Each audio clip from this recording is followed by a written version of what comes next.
Okay. It's all right. Good evening, Umu Chineke. Good evening. IPOB. I remain the fearless IPOB evangelist, Mazi Maduabuchi. I am from Ndiabo. Ndiabo is in Aningri. Aningri is a local government in Ojiriva province, Biafra land. I am a Honda broadcaster under IPOB. Nnamdi Kanu is our leader. And he is still incarcerated in DSS solitary confinement, illegally detained. Because appeal court discharged Nnamdi Kanu and acquitted. 13th of October 2022.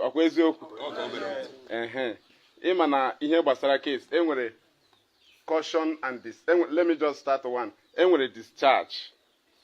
Discharge, enwere ike discharge mmadụ, then enwere ike call up the case, another court. Nwe caution and discharge. Caution and discharge means na judge achọpụtago na onye a mere ya, then dọọ ya aka na ntị, ya bụ caution. Dọọ ya aka na ntị na ahapụ ya. Then nwe discharge and acquitted, nke a wụlawa na onwe ihe mere. Ọ bụrụ na isi na detention na facility like prison yard under awaiting trial, na ishi there wee akpọrọ gị gaa court, immediately you are being discharged and acquitted. A ga-etezi gị handcuff again. Onwezi what I get take handcuff, ibu handcuff bịa, but immediately being discharged and acquitted, no more handcuff, because no onwezi iwu ji onye ahụ. But the case of Nnamdi Kanu is different, according to Nigerian government. And that is our main focus, to make sure that now we disgrace them in the open field. Right? Yes. Because now, nke ha na Ojukwu lụrụ, Ojukwu wanted the world to see us in the battlefield. But the British went and lied, saying they were rebels. Then our fathers was blackmailed. That's the main weapon British used, blackmailing them so that the world will not see them as their fight, not the legit.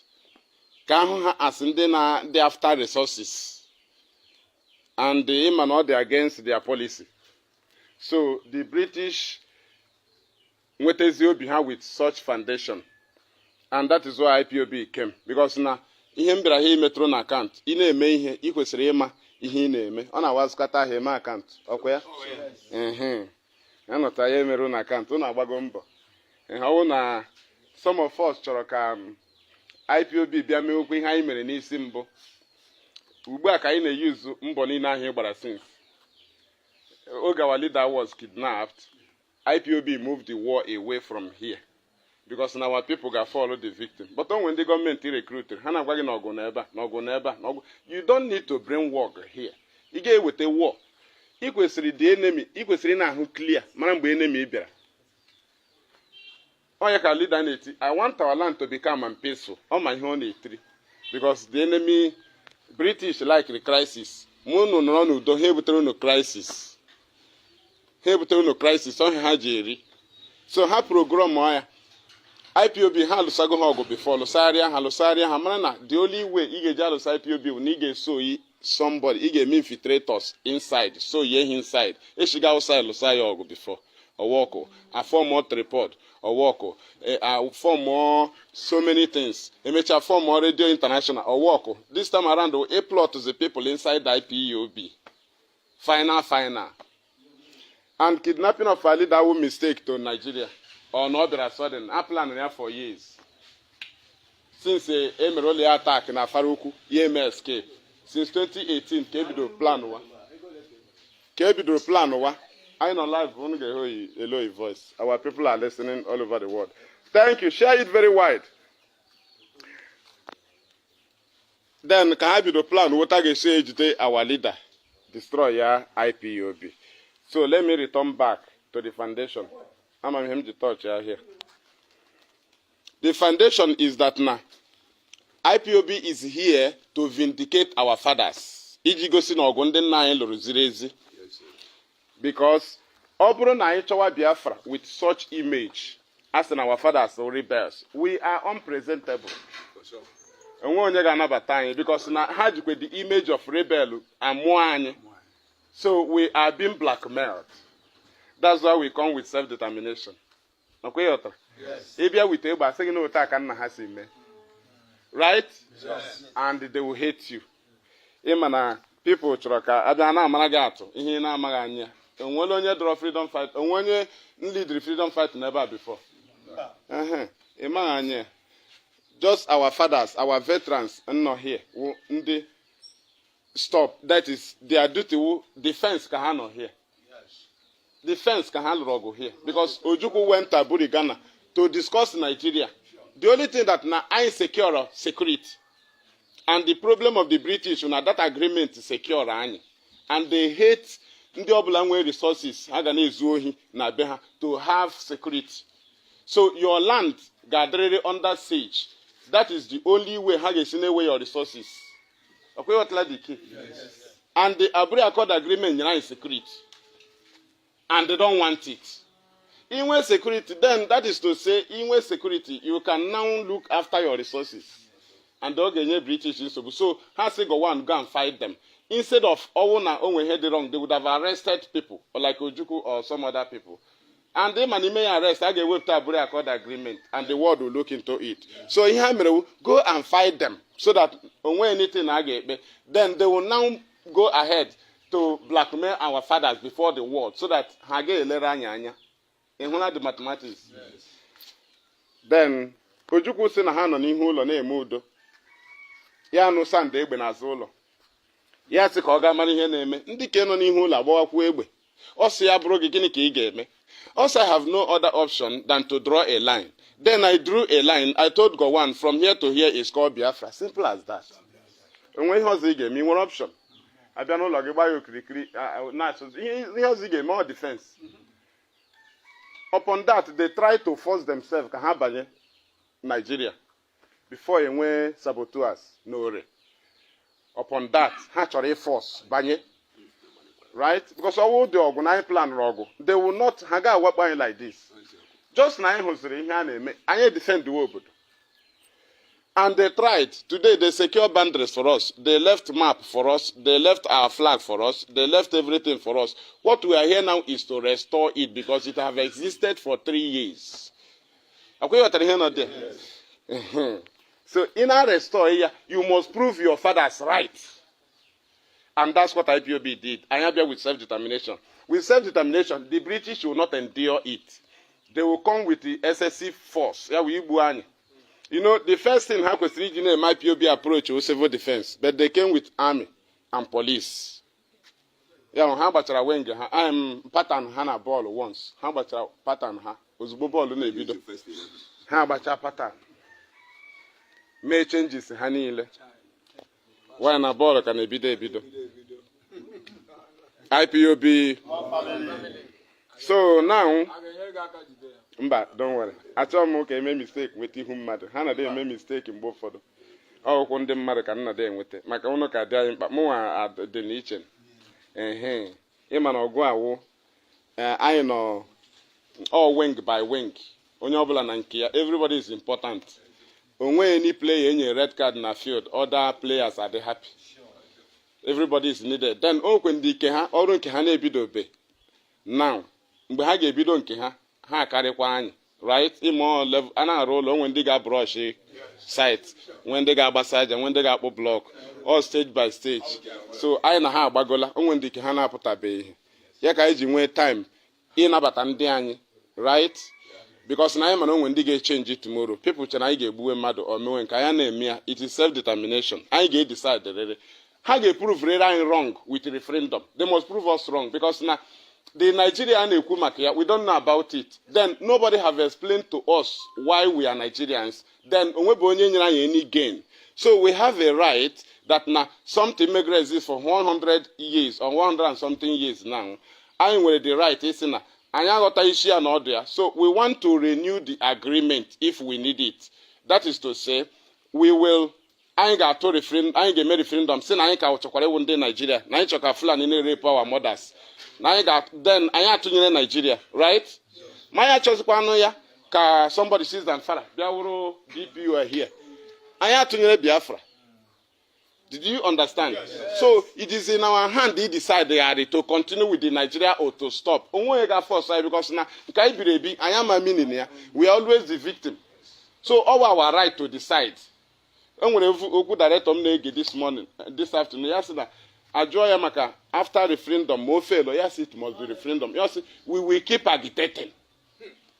Ọkụghọta ihe ọ gwara gị maka ọ ma anya ya ihe o ji na-agwa gị ihe awụ na ọ ma ọnya ndị Britain. Ọ sị I live in England. If I see a British, I will tell you what he have in mind. Our fathers say many ihe I need now self-determination. The British will come with war. Ha bịara with war. By mgbe kidnap our leader. Their target na I protest egbu anyị will now retaliate. Right? And retaliate, they will send it to the world, 9 rebels. That is to show that my rebels gave birth to us. Even that image of rebel, KJ made our politicians intimidate in Abuja. When he got drag, I will pay man over, name it naga. Pay man over rebel. You're calm or down. Right? It's a bad image. All the very, very bad. All your KJ are suffering all over the world. That image. Rebel. IPOB break clean there. And we are still going. You get home by killing it because I the nyanya asylum now IPOB, isn't it? I won't have Nigeria or something. The nyanya asylum, or these with the gun, you got to make way. That is to say, on a go genuine, on a go presentable. UN welcomes you, EU welcomes you, everybody welcomes you. But they were debunking Ojuku's signal because the British have lied already. Okay, that is. Enwere ụdị ọgụ director ọ chọrọ ka alụọ ọ chọrọ alụchaa ya ụwa niile a na-elezi anyị Nigeria mezie kpa mgbe ahụ ọ ga-eset ma ọ bụ na ha mee ala awụ nke ahụ ka ọ bụla ha chọrọ ọ dị anyị mma. But the problem was that as far as we are into self-determination anyị ga-finish really self-determination process. War nọ na freedom fighting but it is optional either armed struggle or self-determination and then choose the option of self-determination because our fathers say mego nke ahụ. Nke ndị Amazonia na-eme na nke ndị nna anyị megoro already. Ha mechaa nke a kwụsị ha nwere ike mazi ụdị ọzọ ha ga-ebido ma ọkwa na ha mechara chi ụta nweta nwere onwe right. Nna anyị emego nke ahụ Nigeria the world ahụ na anyị ga-enweta Biafra ha mee conspiracy gbakọ ya ọnụ si na no victor no vanquish bịa desha ihe ha dere si na a ga-enwe rehabilitation reconstruction and reconciliation onwe nke emere so ihe ndị ahụ niile iji kejikwa anyị down though na anyị mega exist 3 years that is to say only Ojukwu will go the only Biafran leader enwere. Nnamdi Kanu awụghị Biafran leader his IPOB leader ọkwụnụ their way. Ị mara ndị mmadụ na-adị confused ihe anyị ji wụrụ Biafran leader wụ na ọchịgo Biafra under a republic Biafra wee republic for 3 years since then enwebe Biafra republic so ihe a na-enwe freedom fighting group leaders right. Like Wazirike, then Benjamin Onwuka, BZM, Biafran Zionist Movement, Wazirike Masop, Nnamdi Kanu, IPOB, right? Otu a ka esi eme ya, ị ga-enwerịrị aha ndị na-edu agitate for freedom. Ndị a niile na mkpọrọ na if Biafra come, e ga-enwe Biafra ndị ga-look into freedom fighting activities. Ndị a ka ndị a niile ga-emere account. Kọrọ ha mbọ ha gbara mgbe ha na-adọ nwere onwe. Do you understand? Yes. So let us continue. Mgbe ha bịara ka ha gbuo anyị 2015, 2016, 2017 mgbe anyị na-eme protest for free Nnamdi Kanu despite being discharged unconditionally by Justice Ademola of the Federal High Court Abuja 20th of December 2015. Kwe mana Nnamdi Kanu discharged ya? Ejichigharịkwa ya again. Even onye ọzọ discharge kwara Honorable Justice John Soho discharge kwara again 2016. Still ejichigharịkwa ya again. Ha bụrụ the case bugo to the court of Justice Ahmed Muhammad, a Fulani man. Yes, DSS to go and obey the previous court rulings. Rulings. The 2 rulings. The rulings of Justice Ademola and the ruling of Justice John Soho of the Federal High Court Abuja. And ha move away to the court of Justice Fatima Binta Motalanyako. Binta ended up granting Nnamdi Kanu high conditional bail. Not even upon that now. The 2 courts are Federal High Court sitting in Abuja. Nke yenwa okwa Federal High Court sitting in Abuja. Akwe yotara ihe na-eme there. I am the boy injustice, but on were able to make over correction recently. Man, it is very honorable. Before him not bear injustice, send the area. After all, so but we continue. because I'm not talking hit current. But ki nwete foundation, ki mani IPOB na alo. Wo imana no wo ka wo dies. Right? No wo ka wo dies, na egburu anya ya retaliate gi. That's why they create launch ESN, send them behind the bush. Separate here. You what I hear not there. So that IPOB remains because now ESN the duty of the governors. To secure the land, all their rights. So ayaga eji makana hekwe eme because inefficiency and negligence of duty jiha. Then ayaga eji na ha eme ya. Aya restore ze Biafra for ahịhịa. No.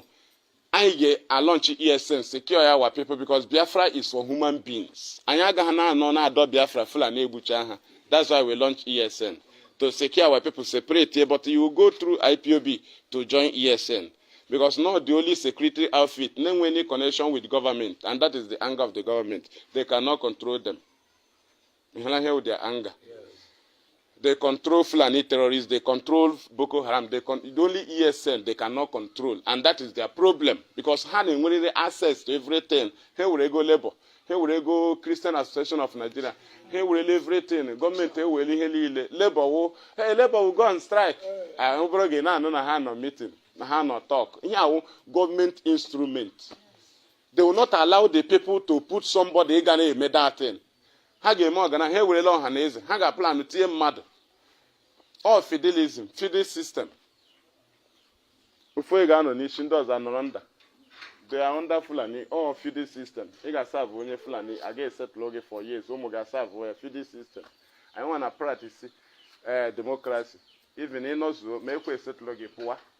Gata wa ho derege mpage nye ga lobi ai magodo uru freedom freedom ibizo with nwanne gị nwoke ya gwa gị ga chọrọ ụlọ na inweta gị ego ọ na ọchọ gị ịlụ nwaanyị freedom but ị ga-ahụ na ya na ụmụ ya bi ha na mme ya na-ebizi ikwu okwu freedom ya sị gị mba hapụ ihe a ya laghachikwute mme ya biskit go ụmụ ya ya omite mme ya sị ha nyete ya biskit ka onye ụmụ ya ka ọ mara ihe freedom n'otu aka ndị nna anyị chi ayọ Fulani ma ha chọọ ikpu isi but na anyị nwe oil. We have the oil. I say na make combined business. Combined business. Ọkwa anyị nwe ngwa ahịa. Then Fulani chọọ ya ọzọ moto change ya kwa mgbe ọbụla ọ chọrọ. Ndị nna anyị si n'ọha na eze chọọ ibe mbọ ayọwa Fulani. Fulani ayiwere mgbe ọ ga-ebe mbọ. Mgbe a ga-enye ego ji akpụ isi. Mgbe a ga-enye ego razor blade. Gwa na anyị nwe ngwa ahịa. Ha na-agwakwa anyị continue when you are a beggar. Mụ ga-awụkwa beggar. Ụmụ ma wụrụ beggar. Nnamdi Kanu was discharged. You cannot meet the government to say obey court order. He said we are going to beg Tinubu. In a beg here on court order. Trial. You want to hide the victory of Nnamdi Kanu. He said no elder. Why can't you stand on the truth and demand? Or would they who calling for free Nnamdi Kanu demand that court order should be obeyed? Because Tinubu ain't anything to do there.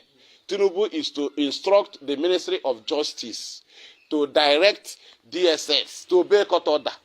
On Nnamdi Kanu issue, it is versus Nigeria, and the constitution have taken its place by discharging and acquitted him. What they have to do is to implement the court order. That's all. And when anything begging, and when anything amnesty, and when anything there, amnesty on the government president intervention there is open on a trial, non awaiting trial. So, when case stop through the presidency, I say, okay, the president, able the charge through the Ministry of Justice. Obrono mother, able to manslaughter. From there, dissolve all the case. Buachi discharge, I have no case to answer. A discharge, Obrono Atorianga, convict with terms of jail, like from 2 years, 3 years, 4 years to 21 years. Then the president can decide. It's not any amnesty. Obrono Atoria like condemned criminal, yeah, known as CC block, condemned criminal block, now detention. President game intervene, Mona Emecha, Asina amnesty, na hapugia, based on this, or not to real life imprisonment, life. The same thing called game intervene, but on the based on the court ruling, the sergeant acquitted, then prohibit Nnamdi Kanu from standing any trial. Okay, managa tunzi again. And when you got try again. When you got again, and I have tried you. Here in Aga Supreme, it challenges illegal detention. Trial agago. Okono watra. Ya imeri go Nigeria na eton. Aga tianga, aga menka ka ha gala already. ihe a na-emezi na egbuchiri bọọlụ ha sị na ha ekweghị ha nwa ga-agba the ball alone n'ime field ma ha ekweghị because we leave the field for them. IPOB egbuche bọọlụ si na ikweghị since a nọ na-eme ya agagide court ya dị nukunu ga-emeri right anyị emerizela isi na ikwe ha ndị ọhịa ka director ọ chọrọ ọ sị I will destroy you in your own court because na ọ bụrụ na ị nọ into armed struggle they might throw chemical weapon n'Enugu or throw it in Abia. Gwa gị na IPOB was manufacturing chemical weapon and it exploded. Ị gaghị defend nwe ya before you na-defend ndị Abia nwụọna but this one is in open field. Ebe a ka ị ga-anọ ka Shell ga-anọ na watch gị ebe a ka Chevron ga-anọ na watch gị ebe a ka Jeep ga-anọ na watch gị because after the matter onye kpụ igwu ka ewu na-eso ịma Nnamdi Kanu ga-akpụrụ igwu after the matter anaghị emeri ya emeri. By then those people anaghị eji egbe achụ ndị a mkpọrọ aha Jeep, Chevron, Shell ọ ebe a director ọ na-aga ịghọtago ebe a ka ọ ga-awa imerie ha ya ọ dị ije nii o nwere ihe ị ga-eji aha director kọmitie the level ị ga-etinye aha ya ndị ya na ya ga na-anọ n'oche ma ọ pụta mmụọ ndị ya na ya ga na-akpọ na fonu president ndị Iran na ndị Iraq because ọ go terrorist right isevu m dị life aha ya otu IPOB sevugoro ya because anyị esevugo ya anyị use emotion unu chọrọ na kill and die the man a na-echekwa odogwu kill and die n'isi ya ebutere commando ọwụ gị nwa kpọrọ onwe gị onwe onye kpọrọ gị ị ga-eso guideline ka ọ hapụ ime ya affect. You don't use your emotion. Only contribution. He lists you. He's not a criminal that you can decide for his release without his consent. Only a criminal can get decided. Now, we will not let him know. Let us go there and break it. Only an affair self-determination. Or no armed struggle. Or no armed struggle. I can't court. But each day, kind of saying, okay, defend don't win a court. Means no name maintain self-determination. And Nigeria want to cross you. Gị na-achị da dị ọnya. Without na IPOB na akwadoro ha akwado, anyị ahapụ unu, anyị adaghị dị ọnya. Director aka alago since. Ya dị ka igbo mmadụ ebe a director apụta. Director wụ a British citizen. That is, Biafra is a born Biafran. Right? But occupying British citizenship passport. All documents British. Now, the British have legitimate right on him more than you. Only IPOB have another right. Biafra people have no right. Igbo people have no right on Nnamdi Kanu. You can only channel your effort through IPOB. He leads IPOB. He's a British citizen. Biafra nation now that they give Nnamdi Kanu passport.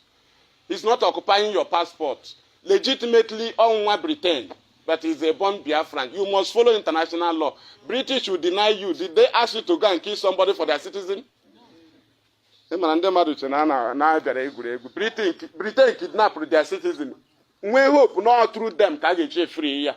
Only IPOB can confront them because he leads IPOB. It's a worldwide organization. He leads them. Biafra is not existing for now. It is just we are agitating to restore it. So, in way Biafra government, and nobody can confront Nigeria or British in the name of Biafra. You can confront them in the name of IPOB. That Nnamdi Kanu leads.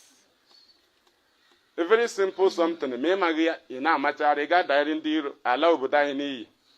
Because today woman hitikwe Biafra na gi so chagharịala. Right? You have repented. But you know, to get a you go 1 minute 67 to 70.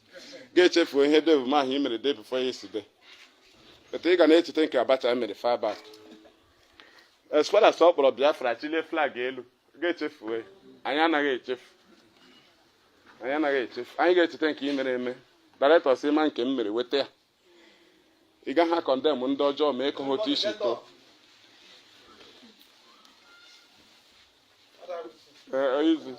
Welcome, sir. Welcome, sir.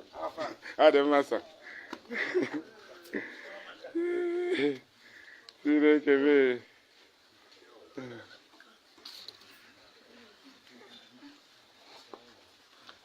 Okay, so that is the issue.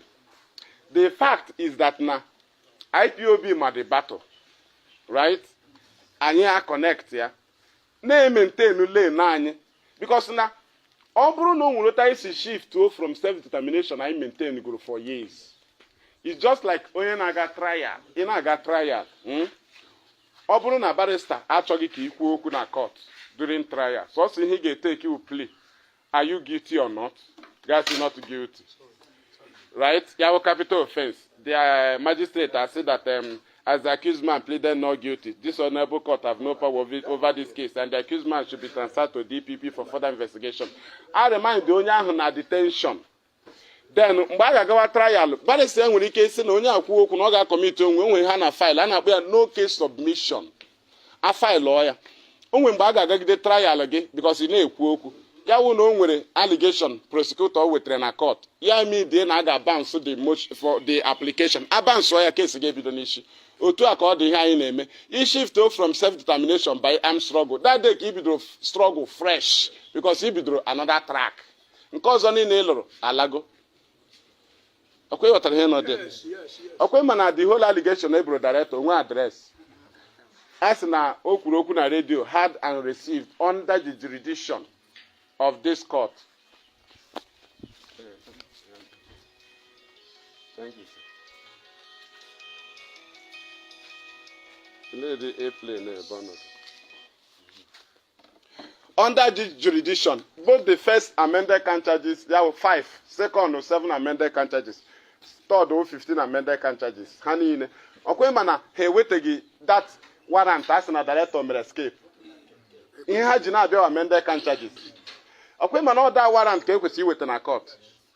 Because now, aim with the charges already in that warrant. So, why Haji may abandon with those amended count charges? Means na Yanina Hanako, meaning their plan is to kill director. Ye fails the Hane with the emergency and they destroy Gohan and Khan. Then come touch the main issue. Engage our leader. People they confuse. Everybody they confuse. Because so many by sudden. Also in a plan nine. Also in a plan no chineke. Right? Because now I'm riding with victory.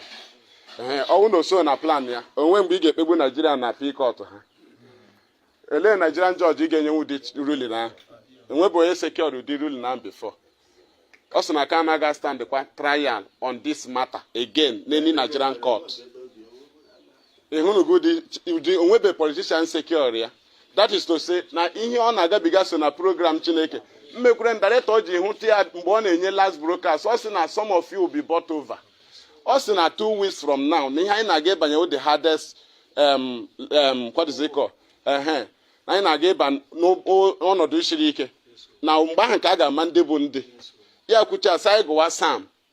Ọ sị na the foundation of IPOB will be shaking like never before. O wee shake ya na. Ọkwa mmiri na-agbachawala ọ na-atụsaja atụsana.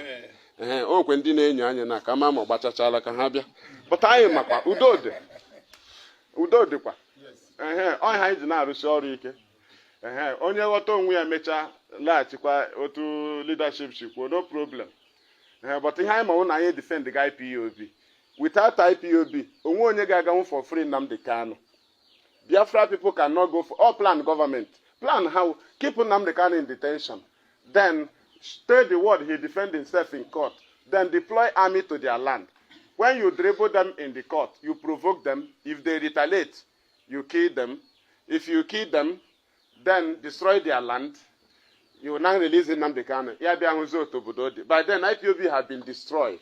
If you destroy IPOB, the director cannot start afresh. He gave you afresh. Do you understand? Now, I pop Tazemba, Yaputanuzo to Budodi, a sponsor on one, Haga protest, see a biko, Yabara, Yahapu Biafra. Yahapu, I can have a zota, half. By then, Nigeria, you go here. And that's a yellow say, or Alosanyo, Nazo director. Check his a plan. Carlos Sago, why am I said the assignment and Hane Timbu? Monday start to more free, go Nnamdi Kanu. Uncle free, but on the side, get free, and I do as Natarego. Maka ndị mmadụ na-eti mkpu gọọmenti ekwuru ụgwọ elotu ha si nata ego na last letter director ọ na-eblame ha for allowing the first one to hold and ha sị na ha nwetara ozi may allow the first one to hold ka ha nwee ike gwa director na nke a mere ọfụma ha hapụ ya mee ha zikwa ya ozi si ya na ọ gara ọfụma ya gwa ha mba suspend it but ndị iro gwara unu how can he give instruction from DSS he's under gunpoint. He's under duress. Now, again, we don't win order. But the same DSS can not na Kenya. So, I suspend Monday sit at home na ịgwa gị ebe ejidere nke ka dị nga ka ha mụ Nigeria nke ewute Nigeria ọkwa ebe ejidere ha kwere akpa aha ọkwa DSS ka ọ nọ kwuo ya kwa ebe a ka ọ nọ gwa gị na ọ nọrọ 8 days torture so ya wụzi suspend Monday sit at home ka ọ ga-anọ n'ime ala kwuo mba a ga-egwu ala ya ọ dakpuo n'ala zoo die kwuo ya nke ọ na-anọ n'ihu DSS ekwu ọ dịka na-emit the director ọ ga-anọdụ egwe ha tell them to suspend it otochi ekwu n'ihu DSS ka ọ nọ kwuo ya ka o doo ha anya na ya kpaziela dị ọnya. That is why you cannot present it to DSS to free Nnamdi Kanu. Tuto gịnị ha nọ n'ihu anya ha ya suspend ya. Then ha jikwa eme ma IPOB mgbe ha suspend ya. That is to say, he presentere ya, they will not welcome it because onye na-emeri ya reject ya. Ọwụhụ means ọ chọrọ ije adị free. Ọ ga-agwa gị otu ọ chọrọ isi adị free. Ị gaghị eme ya by force. He is not a criminal. Right? Yes. He's a freedom fighter under self-determination. Then only contribution. That's why he secure ya 2 times visit a week. He will tell you the kind of freedom. Ọ ga-agwa gị nkata ya na ndị iro kpara last because ha na-visit ya. Asị ya emekwa n'ota mee ya ota. Ikwere ya ọsị ha mba. So he have to channel you to the right track. He have to ịbịa ya ọmara be ndị iro na-aga ya ọsọ oke ngwa mee n'ota. Ị gaghị ha na-ebi nọ na-asị mba na onwe ihe na-eto na o nwere ikwu arọ na-agba onye ahụ ịdị mad. Iji sị na director enwe ihe odogwu ka esi na ọdọ nda dures odogwu na nda ụjọ na-asọrị ndara odogwu nọ na kọtụ kpọ Buhari madman makwa onye wu hitman Buhari ka Nnamdi Kanu nọzọ nda dures ọ ga-suspend Monday sit at home. Olee ihe o ji wụrụ the highest commander na Monday sit at home ana onwe ga-egochi press release a na-eji back ya up.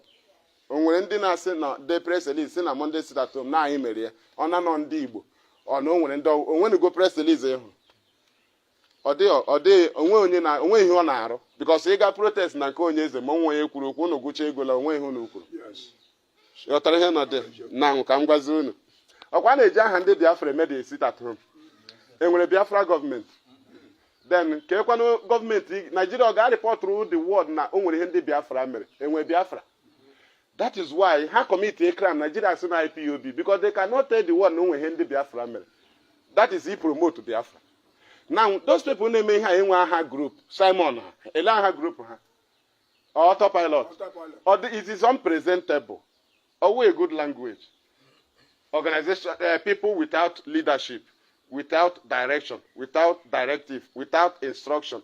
Nobody can organize, nobody can lead. Nobody can direct. In your federal government agenda, that you will be without leadership so that Nnamdi Kanu will be alone. They will now be telling the world that he is no longer leading anybody. Nnamdi Kanu is a muzzle.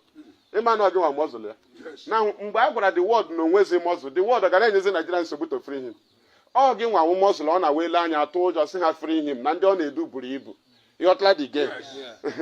My people are my weapon. Direct on a bullet or the tiger. All give one muzzle. Ọ gịnwa ka eji atụ ya ego and gịnwa ka a chọrọ imebi ka ebe a ga-eche emeghị from the leadership a ga-ana leadership power ya DOS a ga-blackmail ha uche ga-apụọ n'ebe ha nọ ha anya ọ dị ga-eme ya obe gọọmenti amara na power Nnamdi Kanu agwụla ịghọtala the key then they can treat him anyhow ebe ndị Biafra na-aga abịanwụ for his release ndị Igbo aga abịanwụ for his release because ndị ọ na-edu IPOB ọ na-edu ndị Igbo ọ na-edu Biafra ịghọta ihe nọ ihe a bụ something ị kwesịrị ikulu down.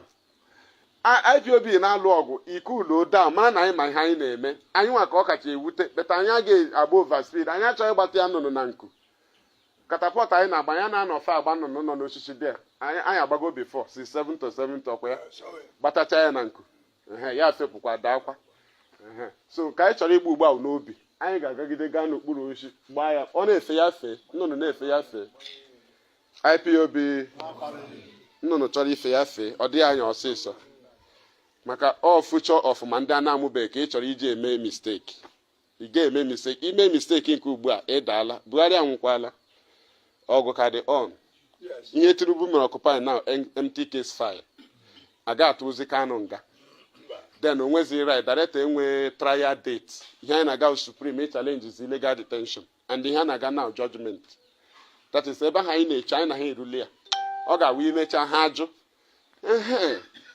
onwere mgbe anyị ga-anọzi n'ehi ụra ma imechi ihe ị ga-eme ha ajụ anyị emenụ ihe ahụ ha kwuru because na we follow them otu ha si chọọ so now after ha bịara tinye ndị mmadụ na aga na-egbu mmadụ ebe a na aga na-eme force. Ọkwa mana sit at home mgbe anyị bidoro 2017 enwere ESN mgbe ahụ kekwana onye mere enforce ọkwa sit at home hold emere enforce elekwana ihe jijide director na-eme enforce ndị nke anyị gara school sit at home ọkwa ịma na civil disobedient ọkwa ịma na ihe ndị gba aka onye amị ọ na-edu civil servant na protest. Simon had declared armed struggle. And we right with self-determination. Somebody could say my honor email. Because I know I do Quran, I go na church na Sunday. When my father go to Quran on Sunday. You blame we boundary now. Self-determination when you guide there. Armed struggle when you guide there. In self-determination you can go to court. Oh yeah, my IPOB and break prison detention. Even kind of court kind of. In armed struggle you get break cell. In armed struggle, you break cell. But in self-determination, you go to court. It's not the difference. Now, in self-determination, you can call for civility. In armed struggle, you don't have right for civility because the sound of the gun is the sound of your voice. Onye declare armed struggle, and I say, I'm giving Nigeria 2 weeks. Imano Onyara. Imano Geje Baga DSS. Okay, what are you naming? NCGB. I enwezi need ịbịa na media na-akọrọ gị ihe a. Ihe ga-anụzi wụ Diana Abuja. O were anyị 6 months, o were anyị 1 year plan ya. We go there. Director diarrhea fine. Or survive for fine. It is called armed struggle. But when they declare armed struggle, na-etibu ụzọ na na-eche date of court. Na na-eche ihe director o kwuru, na-eche mgbe lawyer visit the director. You have no business with that. You should move with your gun. Ọkwa ịghọta na ha nọ mission. Ịhụna na ha nọ mission. Eticha mkpu ya odere chere date of court. Teacher will destroy Nigeria. You change date of court. Ebuchoni Igbo, you change date of court. You have no business with date of court. I have told them. You have no business with the outcome of the court. Hence, your gun should be engaged take action. Are we make a type you be no self-determination that choose court? In self-determination, we don't call for no election. We call for election boycott. But in the armed struggle, no election. But he against us now you support no election up here. It is against Hainado. It is against referendum. Hainado election boycott. Boycott when did you vote a card na aturi? Oh yeah, boycott. Ha boycott the election. Ndi na bia meeting talk, ha boycott the meeting. Yes. And we threaten ha. Okay, we no civility. But I am forced it. Our men were forced it. You are working for the government. And how about you don't use the name of Nnamdi Kanu? How about you know is in charge of IPOB? Now I ask you. Obo na ihapuru ha Simon na mgba ha si na in charge of IPOB. Okwa government in Ezra kon ga no na. Yes. Again with IPOB. Nigeria go freeze Kanu. Ha na dozi Biafra na. Ha na dozi Nnamdi Kanu na. Okwa ha si na ha na dozi Biafra. Ha nweze army. You get one n'ime Nigeria. You will declare Biafra before army. You understand that? Now, in their plan, can Nigeria may invade our land? But how we bring at the intelligence room, labor that na Igahe may invade here without the name of the people declare army. Then can do their name. It is unpresentable. Now, if they attach it type UB, because I have to go call to Parker and Ebanino. Separate. If they attach it, how do we allow them? Uba Hageja IPOB declare army. Then Nnamdi Kanu is gone. If all you and Hagbagi bet your army should go and free him. They will have nothing to say because you have army. Right? By then, again, we see ESN. From tonight, all ESN personnel have been turned to the Biafra army. That's the plan. But by na court, it's your hatred. You make a matter, now I go provocation. Ibrahim na National High School, 9th of February 2016. I am Garago. Okay, Ibrahim and Bo. Daybreak, 29th to 30th May 2016. Egarago. A manifest killing 9 with 2 people died in Onitsha. 29 injured. 30th of August 2015 by Obiano. Egarago. IPOB Evangelism. Then IPOB killings of IPOB in solidarity with Donald Trump. 20th of January 2017. Egarago Niguacha. Okay, Nigeria and Yeze Babuzebo na post Hana Kenya. Yawumbe Egagog. Imano Ungo Kahanya. He need ndidi perseverance. Haga Banari and Hana Meko with IPOB or political party. H in there the camp. We don't the camp. we remain here. Onwe ihe ọzọ anyị nwere sọsọ Nnamdi Kanu. Ọkwa ha ji oil, ji ihe niile. Ọ dị ka ya ga-ahapụ ya. So they are mistaken. Ihe anyị need to guide you. Gịsịkwa nna ige ekwe no problem because na uche mefọ ha ka na-ekwukwa okwu ọkwema. Ọkwema na ha declare gọọmenti de facto government. Biafra de facto government. Ọkwa Simon ha na-akpọ ya ugbu a.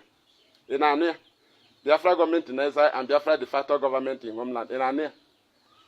Ị na-anụ na Simon ha declare bụ mana uche mefọ ha abatala mana Dokubo abatala. O uche mefọ na Dokubo declare Biafra de facto government in homeland with George Onyibe ha. Ọ wasị ka eziokwu. Kedu ihe Simon gwara gị? We move from autopilot to Biafra government in exile and from Biafra government in exile to Biafra de facto government in homeland.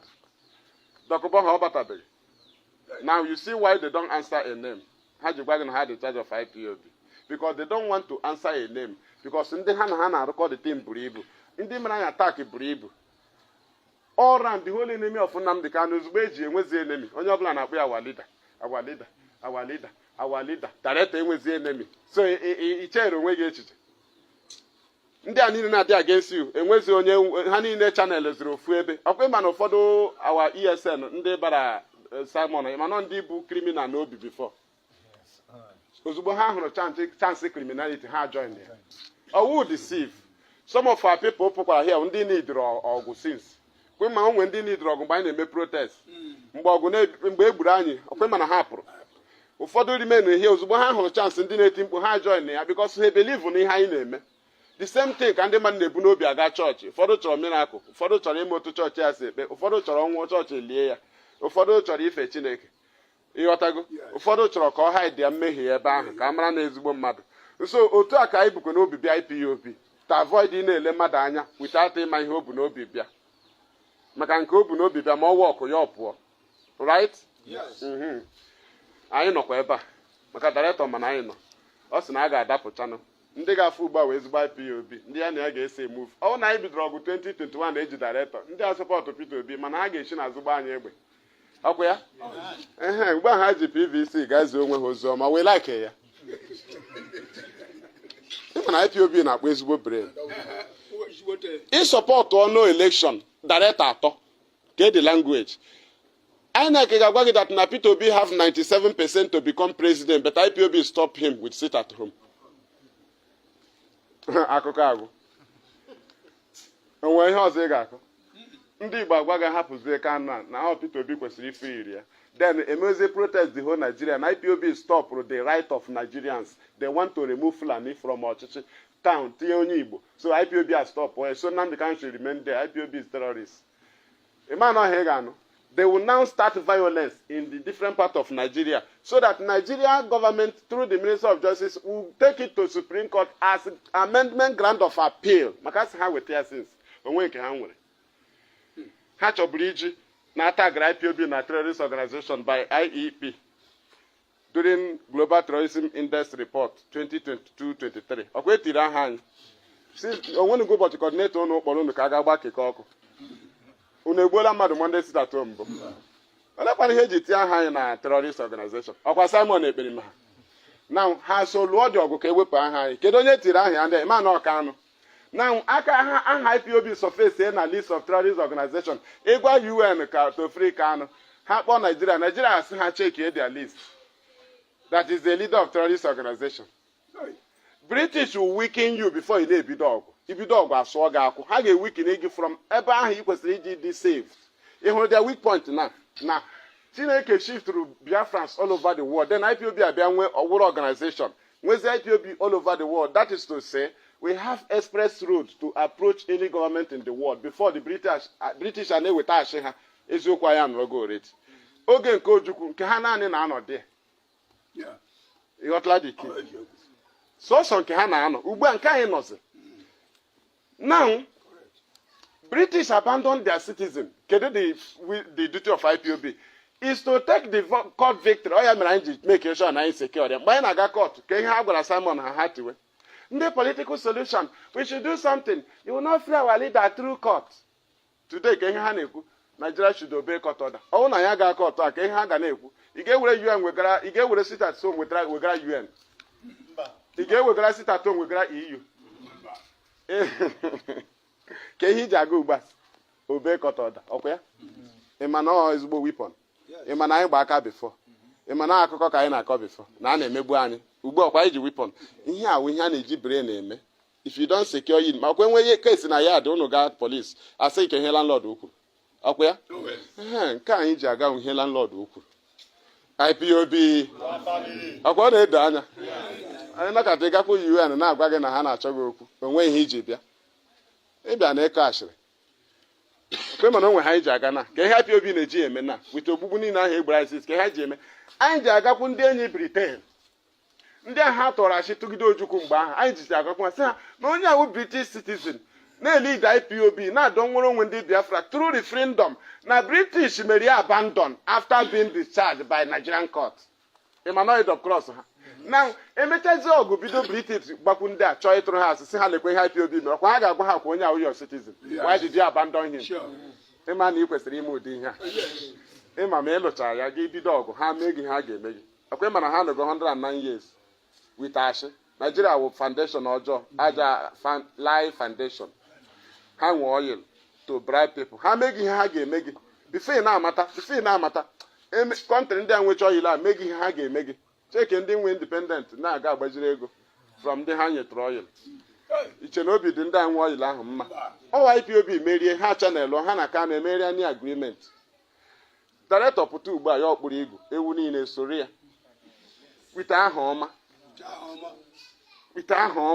ọnwụ ahụ ọjọọ ị na-eshi ishi ya ka o ji na-eti mkpu sị I want our land to become and peaceful ọ ma ihe ọ na-ekwu maka udo dị gị mara mgbe onye iro bịara trouble dị ga ama mgbe onye iro bịara right so ihe anyị na-emewu ka anyị kilia ya ụzọ anyị kiliara onwe anyị ụzọ ya ọ dị true o nwebe anyị ga-agagide garuo ndị ụwa akpọ Naijiria sị ha ọkwa ịmara ndị erutego ebe a olee ihe ọzọ m na-ekwu ọkwa ịghọtara because na anyị chọrọ isevu obodo a anyị achọghị ịlụ ọgụ ọ ga-agba anyị lụọ onye na-aga ochi obido na ya adị gbawa egbe kwa ime onwe minit ọ ga-agarukwa ị ga-echenụ ka eruo na otu anyị na-emeri na ibido ọgụ na field egbuche akansụl bọọlụ ọkwa ịmara goolu ga agago this court victory m gochi na ọ goos anyị nyere enye anyị gbakwa aka na-enye ya ọ na-adịghị ka anyị buru egbe na bifo anyị na-ebu egbe Nigeria adịgo weak o nwere ebe a ga-emeri ihe ịgwazi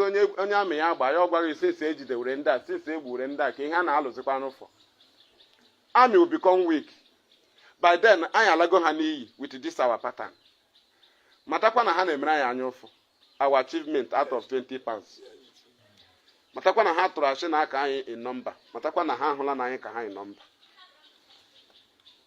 ụfọdụ na-ada ụtọ ya nke otu Lagos na-adị ma anyị la December ọkwa na-adị empty ka otu ugwu Awụsa na-adị ebe ọ dị empty na ọkwa ndị a ga-esi ebe a lọta join na ndị na-ebe a ụfọdụ aka afọkwa dị ya ke ndị kazi nọmba ihe a very simple mathematics so let us continue ihe anyị na-ekwu that na ihe anyị na-agaidi unu na-agaidi our people na-agaidi our land to remain so that Nnamdi Kanu ga-edu anyị without IPOB ọnwụ na-emebi IPOB enweghị any other people ga-eme Nigeria approach ha anabata.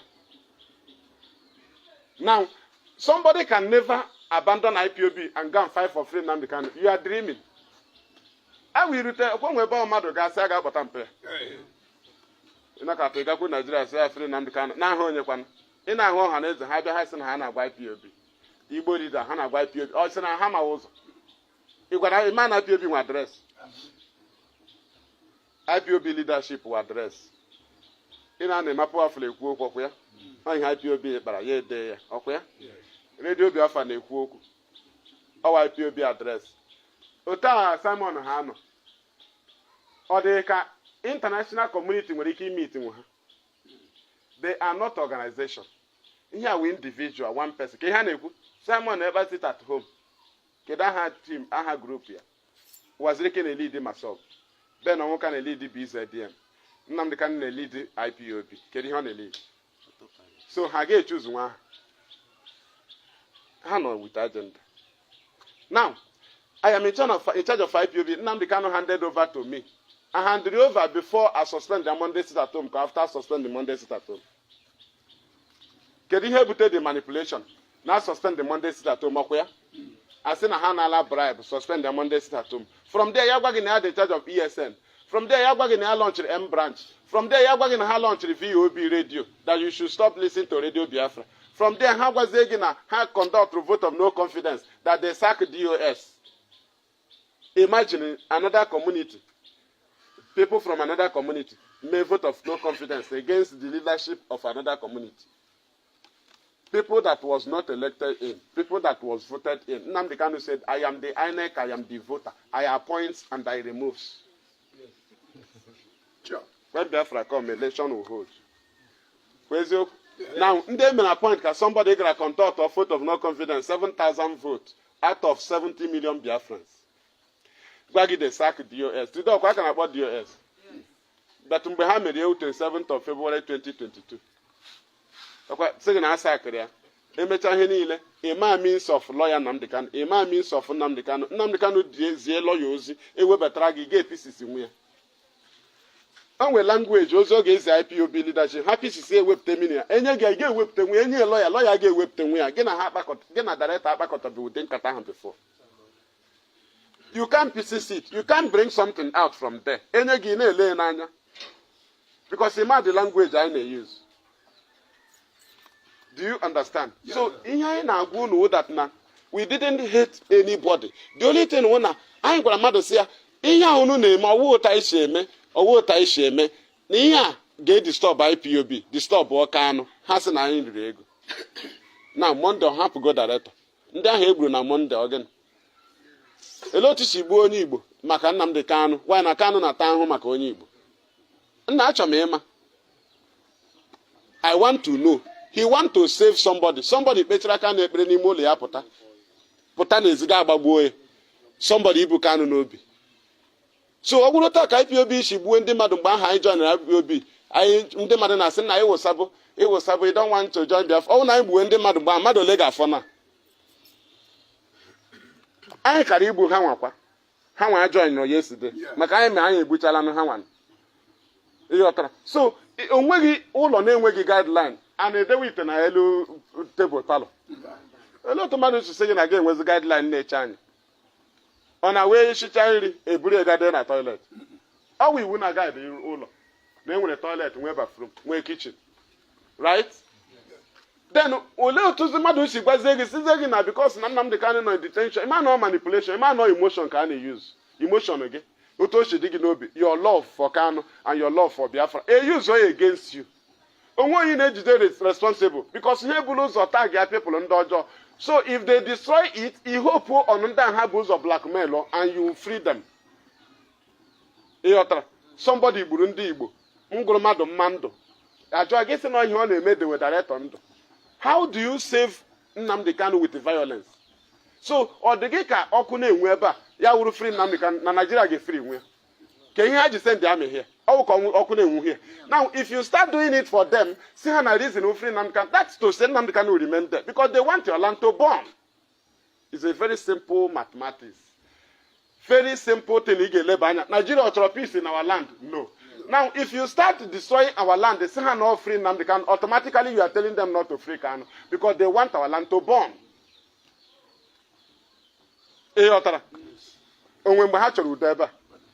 So get is nsogbu then get is na ha ga-ahafụ Kanu maka nsogbu gị na igburu onye Igbo kwatu ọkwụrụ pịa ụmụ school ihe lay ya teacher down ihe ụmụaka anyị gabigara 7 to 70 ka e bịara mee ha kidnap mmadụ gbaa keke ọkụ ọlarụ ya ọgwụ ụmụ ya na ha ga-eri nri taa na agbara na ndị Biafra gbara keke ọkụ.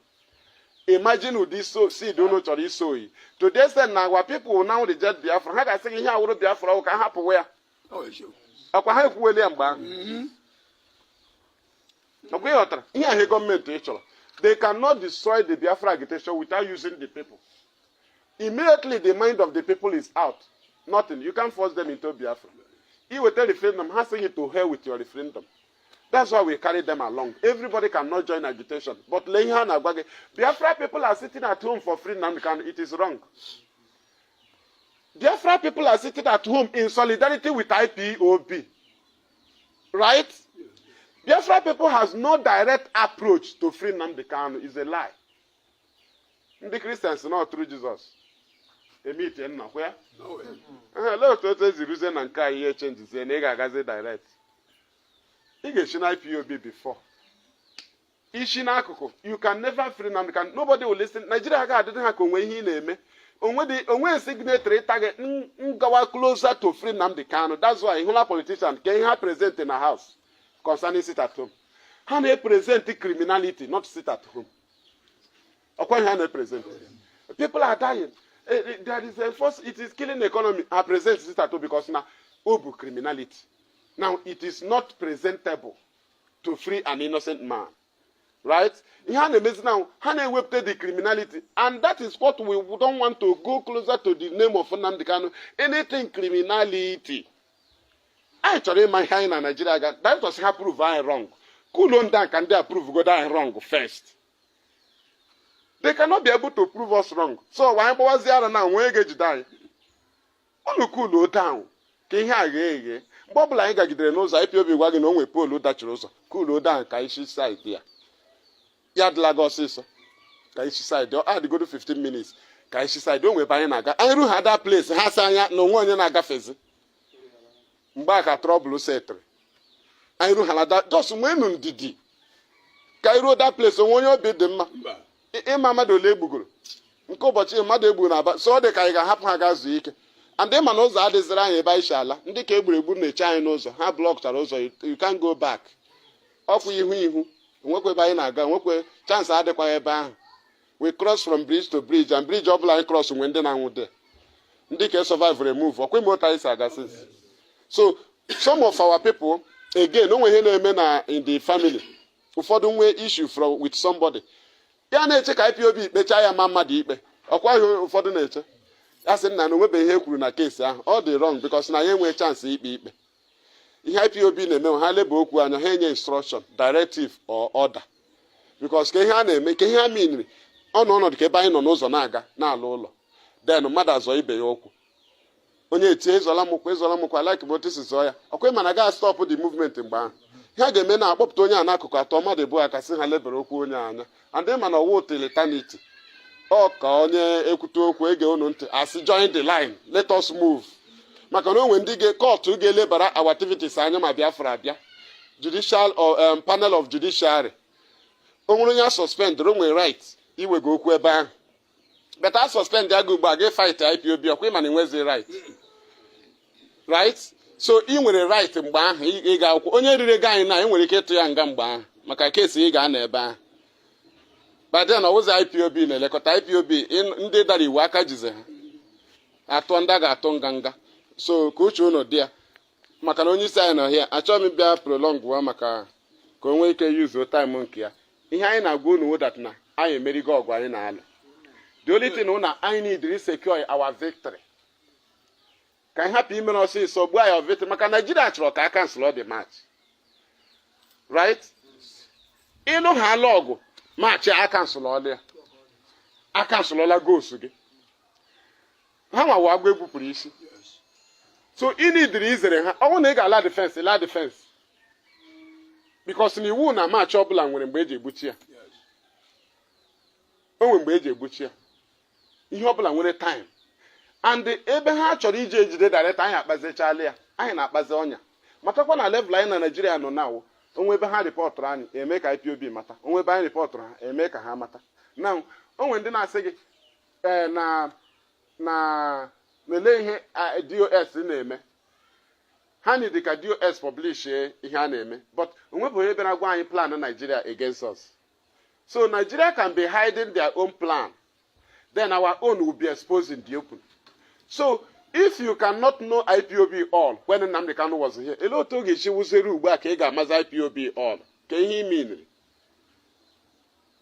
but ọ gwara gị na mgbe uche mefe ọnọdụ ọ sị gị those around me knows one my deputy knows two I knows three ọkwa ya uche mefe mechara chọọ ịmazi dị ha niile ọkwa ya ọkwa ihe tiri nke ọsoro nsogbu but a gwara na ịmagodo two na onwe nke ijikara ndị ọzọ but ọ chọrọ ịma ha niile ọ na-enyekwa nsogbu na IPOB right because all limit onwe ebe a ga-amarụ mana chọọchị ma religion ihe ọbụla ma organization ihe ọbụla nwere limit mmadụ niile ọ ga-awụ the same but ihe ị nidiri ụda sen unu kpara ọ ka dịkwa otu ahụ maka onye anyị na director kpara onwe ha anyị na ya kpara and ihe a ka anyị na-maintain. O were power tinye na DOS mana ebe o were power ka ngwa ka anyị gagodo na otu ka anyị magodo ma eziokwu. Otu anyị na mbido ọ sị that I, Mazi Maduabuchi, hereby solemnly and voluntarily swear to be absolutely loyal to the leadership of indigenous people of Biafra. Where? Yes. All leadership of DOS. Ka ị dịrị loyal to. Then, ya sịzie gị and Mazi Nnamdi Kanu, director of Radio Biafra. Why you did DOS first? Now, director nye order na Radio Biafra. The leadership nye memo. Ka onye na-assign HOD, Chike Doziem.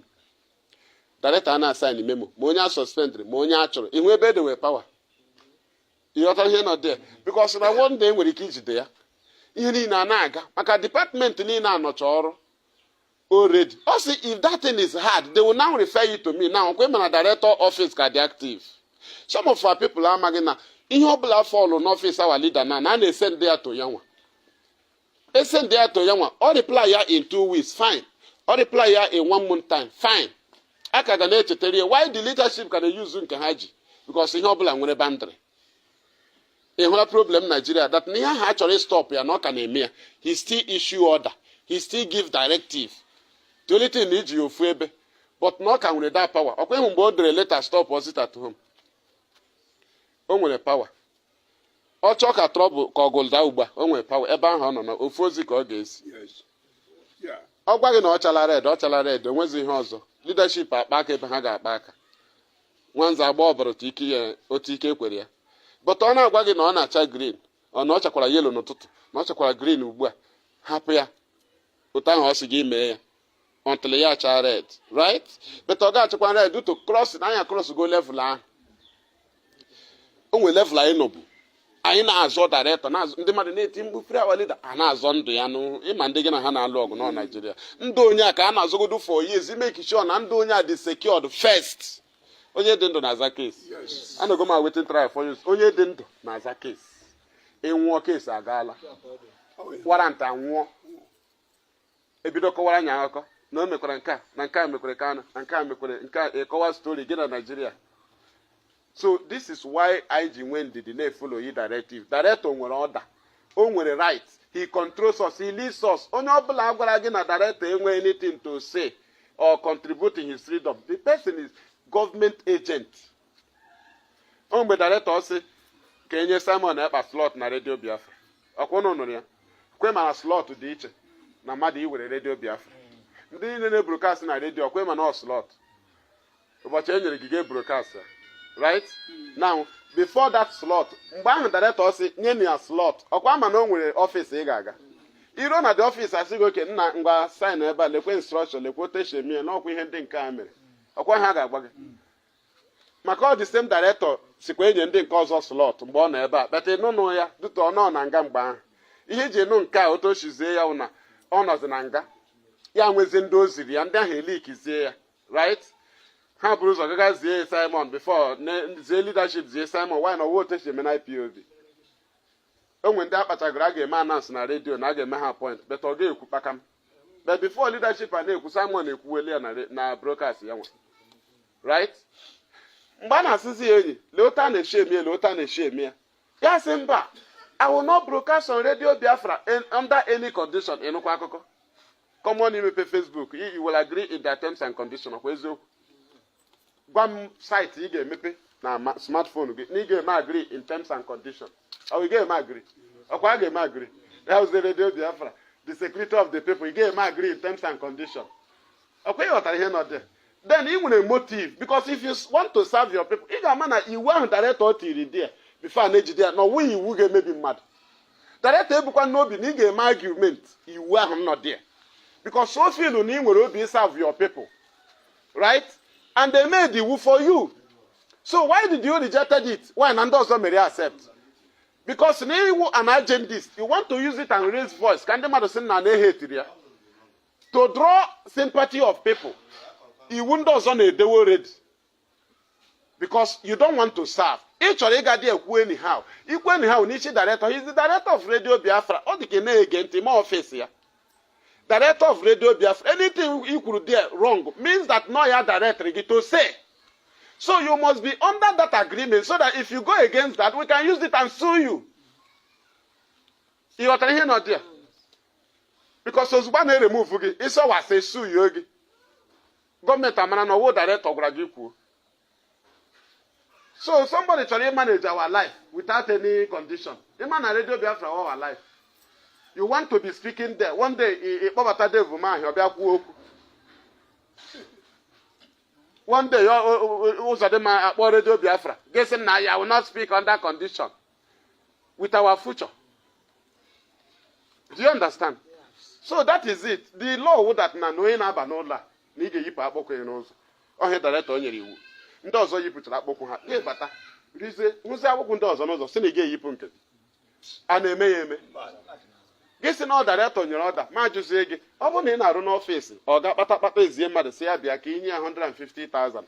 Ọkwa oziela ozi. Ọkwa ịbịa dị ya na-enye gị ego, ya sị gị sign ọhịa. Na o ji sị gị sign na ọ ka ọ ga-amata na ọ gị nwa were ya.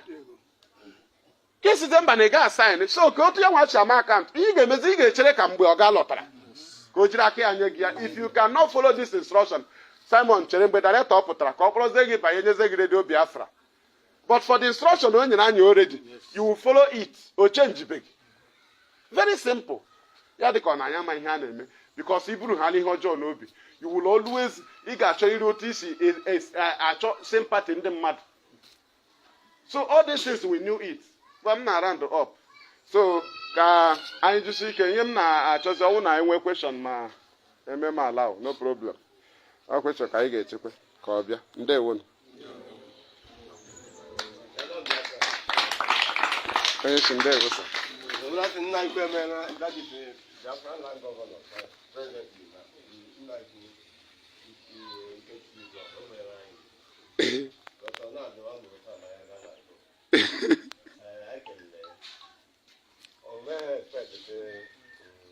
I can